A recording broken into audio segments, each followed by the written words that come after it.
வணக்கம் குட்டீஸ், உங்களுக்காக ஒரு கதை பார்க்கலாம் வாங்க. தினமும் ஒரு விலங்கு, உமக்கு உணவாக நாங்களே வருகிறோம், காட்டை அழிக்க வேண்டாம் என்றன. சிங்கமும் அதற்கு சம்மதித்தது. ஒரு நாள் ஒரு சிறிய முயலின் முறை வந்தது. முயல் மிகவும் மெதுவாக நடந்து சிங்கத்திடம் தாமதமாக சென்றது. பசியால் கோபம் அடைந்த சிங்கம், ஏன் தாமதம் என்று கத்தியது. பயப்படாமல் முயல் சொன்னது, வழியில் என்னைப் போலவே இன்னொரு சிங்கம் வழிமறித்தது.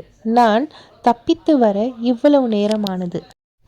கோபம் கொண்ட சிங்கம், எங்கே அந்த இன்னொரு சிங்கம்? என்னை விட பெரியவனாவன், காட்டுக்கு வா, காட்டுகிறேன் என்றது.